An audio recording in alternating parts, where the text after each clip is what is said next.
Yo, what's going on guys, it's Toke, and welcome to my Telos Essential Items and Info Before You Learn pre-guide.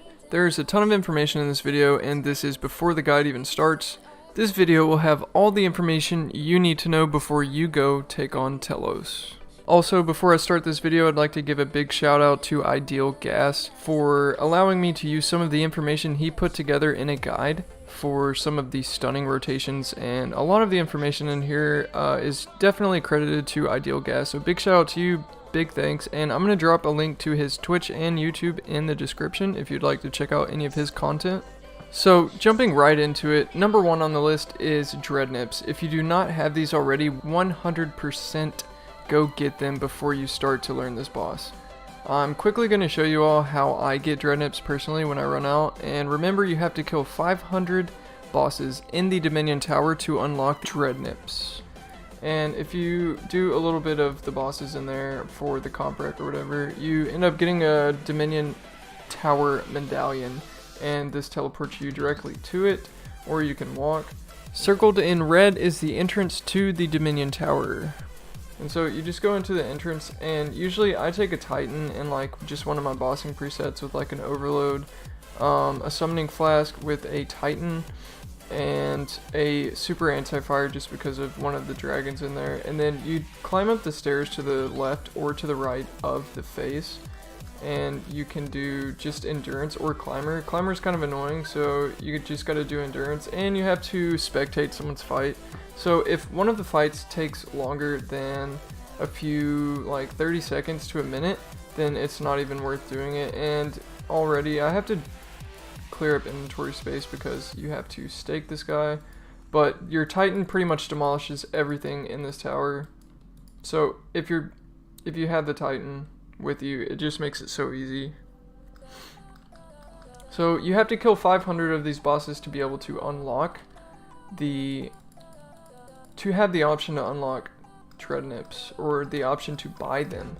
So what you want to do is only kill the ones that don't take very much time, and then I will quickly show you the item shop. And also you can go up and it picks another random boss from a quest line. So the least amount of quests you've done, the easier the Dominion Tower is to do, and the easier it is to get Dreadnips. It does take a while, but the grind is worth it. You can right click the face and click rewards, and you go over to the third one, and it says complete 25 climber or endurance or special fights to claim 500 Dreadnips. And most of the time when I come after I've already unlocked them, if I kill like 25-ish bosses, I usually can get 2 sets somehow. I'm not really sure how that works, but it really doesn't take too much time, and they're incredibly OP for Telos, so I 10 out of 10 recommend getting Dreadnips before you even think about starting Telos. Next on the list is Rs and Scrimshaws, and I'm also going to show a picture of my preset here in a minute. And I would recommend always using Maniacal Aura because it is absolutely busted at Telos. It is the best aura to use. You could do Dark Magic if you're familiar with the boss fight, or if you don't want to take much damage because Maniacal lowers your defense, but I would only Dark Magic up to about 160% in Rage, period. And I really wouldn't use Runic much because you already have good enough accuracy if the boss is Vulned and G-Staffed and you are in T80 plus gear. My preset includes Cinderbane Gloves, Weapon Poison ++, Elite Excalibur, G-Staff, Planted Feet Switch, Amulet of Souls, and a Reaper Necklace. Rings of your choice, or you can copy me. A main hand melee weapon plus your X-Cal can be used as a bladed dive switch. 1 Supreme Overload, 1 Super Prayer Renewal, 1 Replenishment Potion, and 2 Super Restore Pots, and an Arcane Shield, an Arcane Spirit Shield, just in case I make a huge mistake. Next on the list is a Bladed Dive Switch. This is an extremely advanced method and allows you to clear bleed faster, and it allows you to get around the arena a lot quicker, and it also is like a second surge, so it is very handy to have. The next thing on the list is best in slot perks, and I have them displayed on the screen. If you do not have these already and you're not familiar with these perks at all, I do have a video that I made on best in slot PVM perks that you can get for relatively cheap, and the link will be in the description if you're interested in working on your perks before you go to Telos. The next thing is Telos' ability to Freedom. Once Telos hits 150% in Rage, he gains the ability to use Freedom. Sub 1k in Rage, it has a cooldown of 20 seconds, and only on phase 5, when Telos Freedoms, he becomes immune to stuns for 6 seconds. Then he can be stunned for 14 seconds after the 6-second cooldown, and it procs whenever it's off cooldown and he is bound or stunned. 2 more items on the list is a T90 shield with the Turtling 3 perk on it and an Arcane Spirit shield. What happens when you're stunned, you can't auto or use abilities even if they are off cooldown, but if they are on cooldown, their cooldown timers work normally. Telos' auto attack works effectively the same way. When he is stunned, he can't auto. As soon as he is no longer stunned, he resumes based on cooldown as normal. When Telos Freedoms, his cooldown actually resets, and unless he's stunned, always attacks on the 3rd tick after, even if he just used an auto. So, moving on to stuns, Impact only stuns if it hits, and it stuns for 1.2 seconds at 100% ability damage with a 15-second cooldown. Deep Impact only stuns when it hits as well, and it hits for 200% ability damage, and it has a 15-second cooldown. Asphyxiate always stuns Telos regardless of accuracy, so Asphyxiate is going to be your best stun regardless of accuracy, and it's going to stun Telos for 3 seconds with a 20-second cooldown. Ice spells do not stun Telos but bind him, so you want to break his freedom before you do it, and 4-tick auto attack makes Ancients great if used properly. For Asphyxiate, if you get off the 4th hit, use another ability and don't 4-tick, then stun again. You get an extra ability without him doing an auto, same as Impact whilst he has Freedom up. So moving on to common mistakes with stunning. Stunning as soon as Telos autos, you don't really get him to be stunned as long. Asphyxiating into Deep Impact and no waiting, because Deep Impact into Impact just does some bad damage. With no stun, just use Rack after you use a Deep Impact. And also underestimating Dreadnips, because Dreadnips absolutely go in sometimes and they completely carry kills a lot. So don't underestimate those. And other mistakes, really this is just some of the stuff that I do, not remembering to keep debuffs and affinity stacks on the boss. Make sure your preset is always stocked before you get into a fight. And then double check that you extended your maniacal, because I forget that a lot, so make sure you double check that before you start your hours. What happens when your stun continued? This is something that I forgot to mention earlier.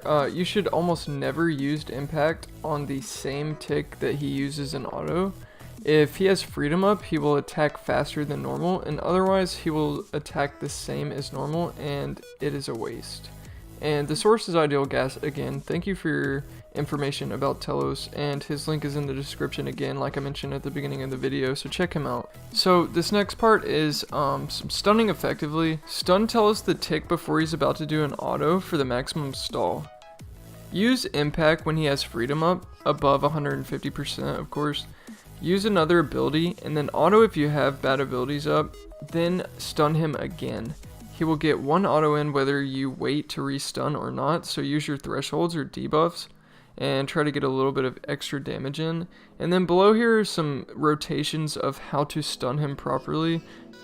I'm gonna kind of just let you guys read this because it kind of involves switching around your weapons and 4-ticking and stuff to throw in autos in between stuns and stuff. So if any of you do need guides on 4-tick auto attack, please let me know and I will try to show you guys how I do it, specifically the better way for Telosing.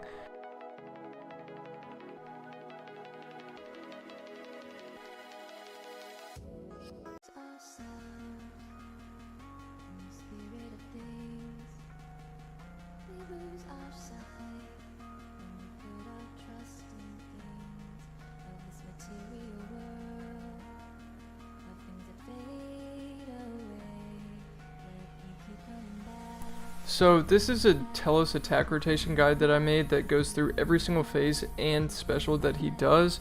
And I also put a little picture of a Dreadnip everywhere that I do Dreadnip, at the start of phase 1, the start of phase 3, and sometimes 2 times on phase 5, right before my onslaught, and at the very start of the minions.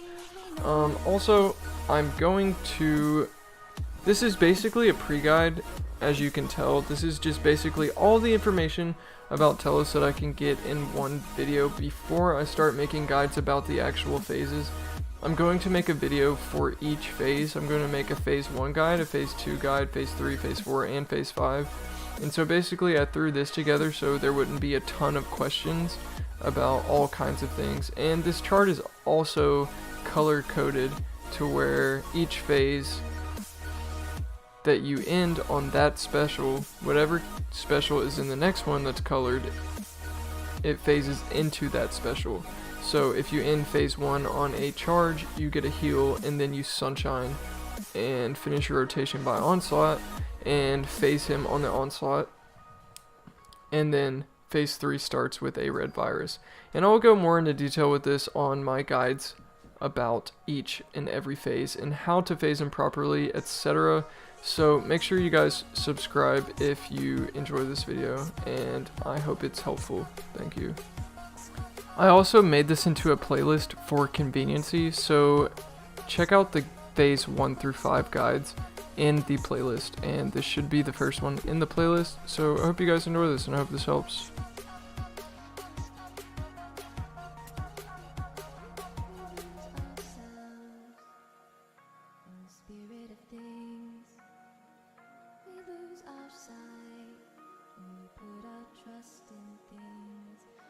Material world.